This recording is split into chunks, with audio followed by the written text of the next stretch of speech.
Good evening, everybody. I hope everybody's doing great today.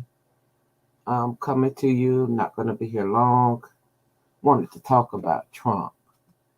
Do y'all think Trump mishandled classified material? That's my title. Um, and I'm going to go in and show you some documents and show more evidence to show did he do that?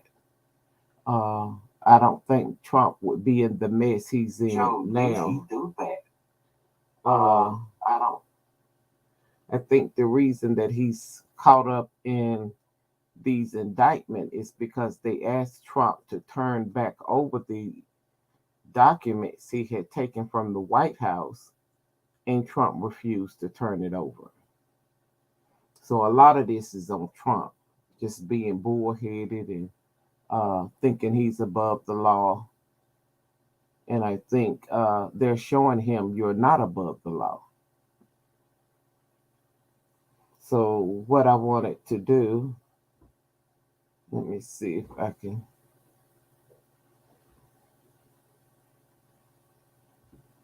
share this screen. And I wanted to go over some things that Bill Barr was talking about.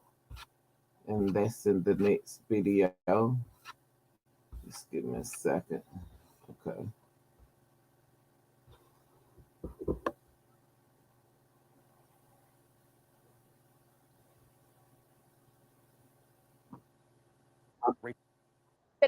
Just on the other side of the former president in the first row, at times glancing toward him. The former president, from my view, never looked back. The judge asked at the beginning of this if Trump's two attorneys were there permanently or temporarily. We know that the former president has been meeting with new attorneys after two of his attorneys resigned just hours before that indictment was unsealed. Jack Smith glancing back at Trump at times, and his lawyer, especially when his lawyer said most certainly not. Of course, I'm sure many of our reporters have talking around who exactly Trump should have contact with. The judge laid out at first that Trump should have no contact with witnesses unless through counsel, no contact with the co-defendant in this case, but emphasizing that since Walt Nauta works for the former president, that he would only allow that to be contact about the facts of this case directly. Now, Trump's lawyers did make a very forceful argument inside, saying that that would be impossible because many of the witnesses or victims in this case could potentially be a lot of people that work for the former president. As we know, a lot of these classified documents were found at his Mar-a-Lago resort, in the bathroom, in the ballroom, in storage rooms. It was clear at one point that the former president was eager for this to end. When the bond was brought over for former President Donald Trump to sign it, he pulled a pen out of his jacket, signed it very quickly, his lawyers pouring through it. Well, turns out they skipped a couple of pages. That bond actually had to be brought back to that defense table three times, so much so that the judge remarked third. And then, of course, Walt Nauta not necessarily having a permanent legal defense team there today, and so he will not be arraigned for another 2 weeks. You know, David, sitting inside of that courtroom for such a historic arraignment today, I will tell you, I was just struck by the number of Secret Service in the room, so much so that the first two residents' arraignment, he leaned forward, he leaned back, only glancing at the prosecutors occasionally, but for the most part, his eyes were staring forward straight at the judge. And when his arms weren't crossed, he was hunched over the table, shoulders were slumped. And David, of course, as we are covering this unprecedented arraignment, one thing that certainly sticks out here is the fact that the judge said the words former president before the criminal defendant's name. And of course, in this case, that is Donald Trump. Rachel Scott, just emerging from that courtroom. We're watching the motorcade now leave federal court in South Florida. That motorcade.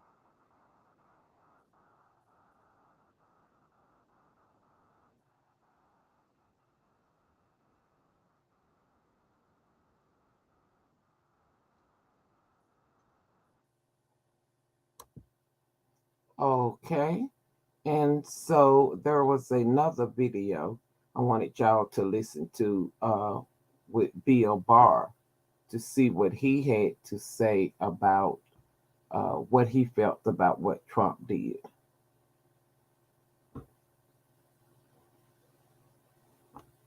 Former President Trump had a meeting yesterday at the Justice Department as he faces possible charges on multiple issues being investigated by a special counsel. For insight into this and much more, we're joined by Bill Barr, who served as Attorney General in the Trump administration. Since then, he has criticized the former president on a number of fronts.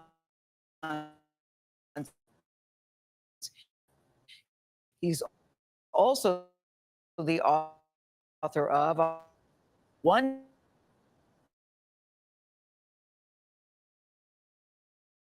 today that the Trump attorneys had with the special counsel. What does it say to you? What is the significance? Because you know how this game is played, you know this record of this song. What did it say to you?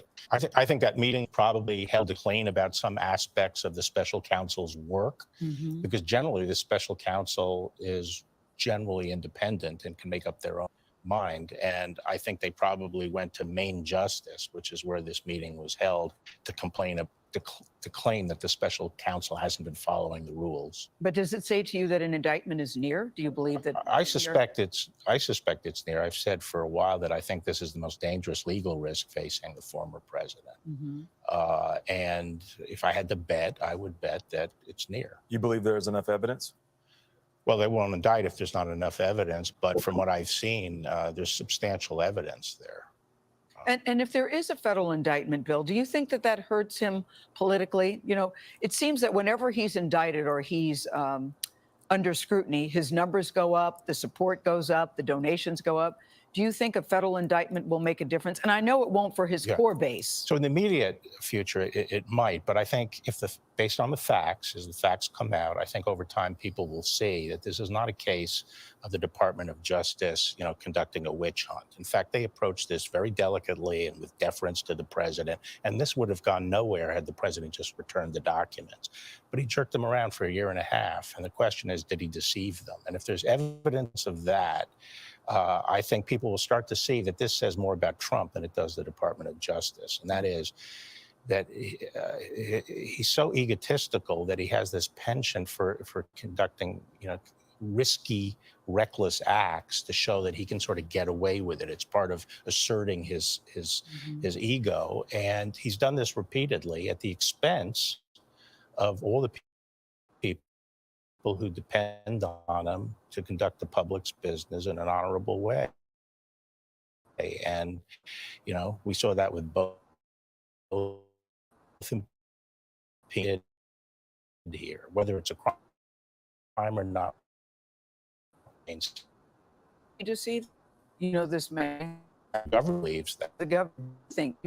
I don't know the evidence in that. Anybody who knows you says that you are an honorable man. They may disagree with some of the things you say or some of the things you do, but they say the core of Bill Barr is he's an honorable man. And I guess I wonder why you worked with him for so long, seeing the things that you saw up close and personal, why you stayed as long as you did. Well, I went into the administration halfway through, and I did it at a time where I felt he was being treated lie. And I felt that he was the duly elected president and he deserved the chance to conduct his administration. And I went in because I thought I could help in an appropriate way. And as I felt the idea that the election was stolen was a big lie, and I wasn't going to play a part in that. You called him on that, yeah. Well, Mr. Attorney General, the former President Trump is still the odds-on leader of the party and the likely winner of the primary if it were to be held today in all 50 states. But you don't think he's going to win the nomination. I know you still hold that view. Who do you like as an alternative? Is it Ron DeSantis? Is it the governor of Virginia? Is it governor of Dakota? If you're a Republican voter right now, there's a lot of strong trend there. Yeah, I like most of the people running. I think they're great. And what they show, and people who are locked into just focusing on facts. Facts are that we have Republican leaders who can follow conservative policies and expand the vote and win crushing victories like DeSantis did, like Governor Kemp in Georgia, like Governor Youngkin, who's very on Virginia, following conservative policies. Yeah. Trump is almost unique in his inability to attract voters. He repels people other than his core base. And he's got a strong psychological hold on that core base. So in 2020, the Democrats coalesced around Joe Biden, right? There was a point in which the other candidates dropped out and all the energy went to him. Could Republicans who don't have quite the organizational setup that the Democrats have do the same thing here so that Trump does not become the winner by default? Yeah, I hope they have the self-discipline to do it. And I expect that at the beginning of 24, a lot of the candidates will pull out. I think it's good that they're out there talking. That's a good process. But once it's clear they don't have a chance, they should pull out. But last time you were here, though, Mr. Attorney General, you said if Trump you called him his abilities a horror show, he would only deliver chaos if elected again. But you told us at that time, if he were the nominee, you would still support him. I knew you were going to come back on that. Yeah. I mean, I would think. Would you still support him? I don't see myself not supporting the Republican candidate, and that's even based on choice between because I think look, I I think Biden is just as he has a different set of problems. I think neither of them, in my opinion, are fit for the office, and the American people deserve better. But if I'm confronted with that choice, I have to go with policy. Who's closest to me on policy? So you're going to lean Republican, even if there's a better Democratic candidate. I'm talking about Biden here. I know. But will we see a Bill Barr endorses headline this election cycle? Endorses who? Somebody, anybody. You're going to endorse at some point if I become convinced. Sure. All right. May I say that your book, Bill Barr, One Damn Thing After Another, is available wherever you like to buy your books. We'll be right back. Call him. He'll endorse. Okay. So Bill Barr sort of spoke a little bit about how he felt about Trump and that Trump brought this on himself because he would turn back over the documents, which he should have turned back over. And he didn't do that.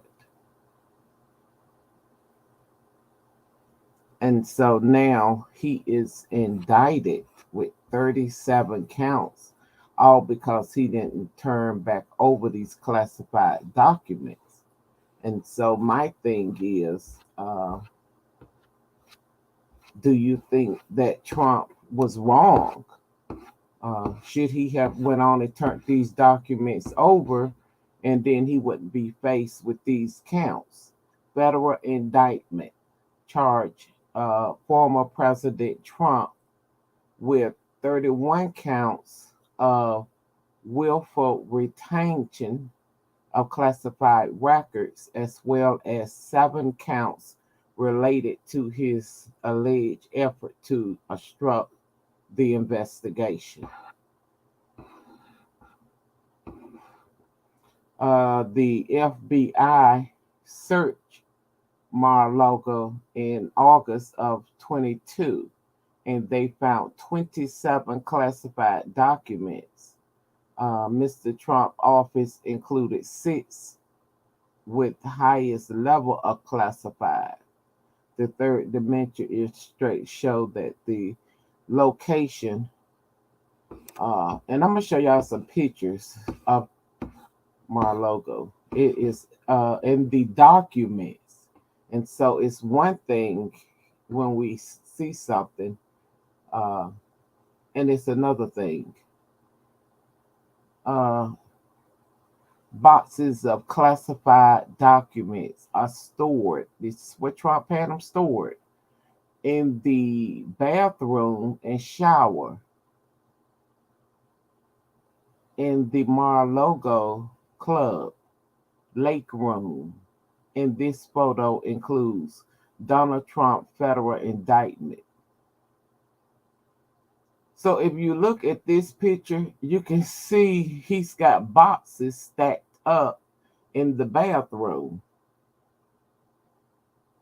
Classified documents that he should not even have.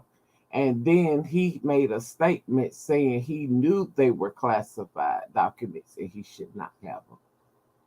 After the documents were first taken from the White House. So these documents Trump should have never even took from the White House when he left office. Some boxes were kept in storage in the white and gold room. And so if you look on this picture, you can see Trump office, the white and gold ballroom, and Trump family suite and Pine Hall. He had some, those the boxes we had showed, the storage area. Now this is ridiculous. Photos showing documents kept in a storage room and one sent by Trump aide. He had these classified documents sitting in a storage room.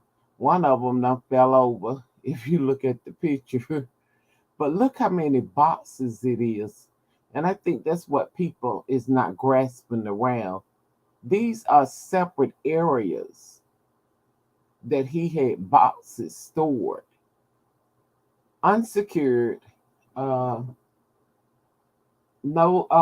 locks on the doors, and he just had them stored there for his personal use. This is Mar-a-Lago. It's beautiful. If you look at some of the pictures, it's absolutely a beautiful place. Gorgeous. I'm quite sure they have a lot of parties.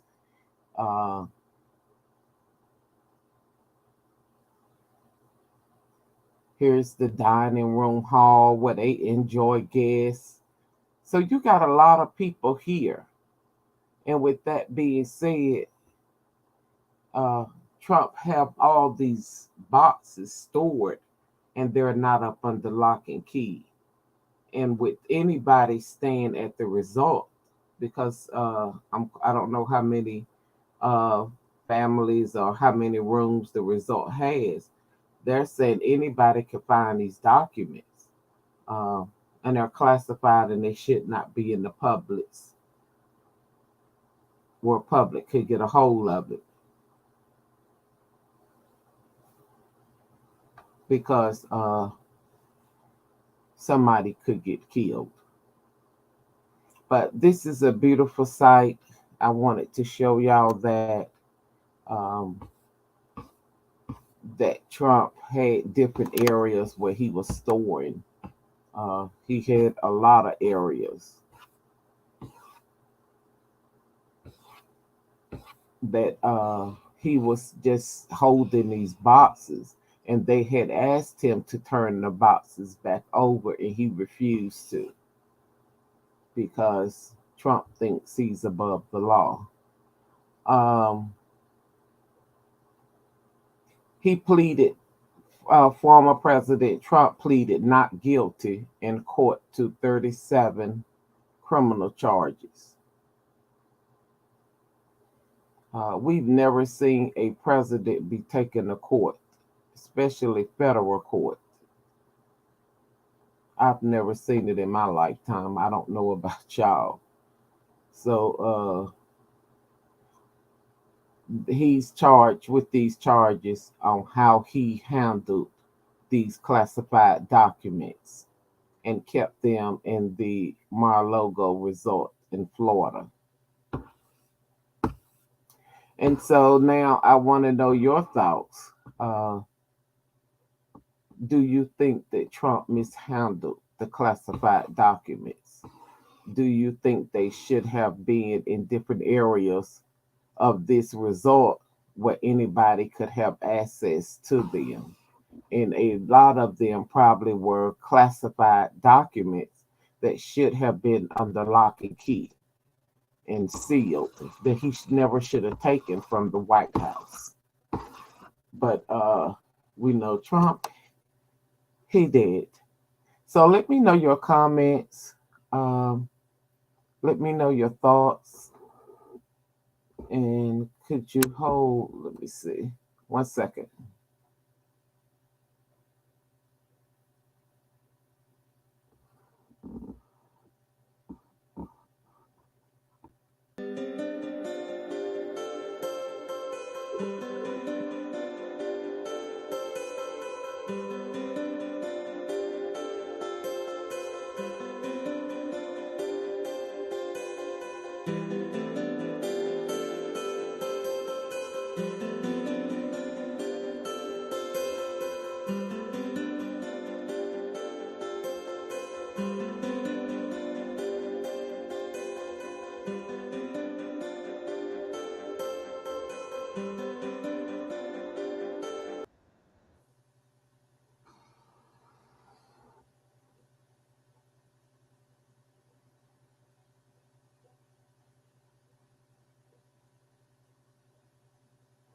Thank you for watching Dr. RBH Show. Hit the like, leave a comment. I would like to know what your thoughts are. And subscribe to my channel if you have not already subscribed. I would enjoy having you. Have a good day.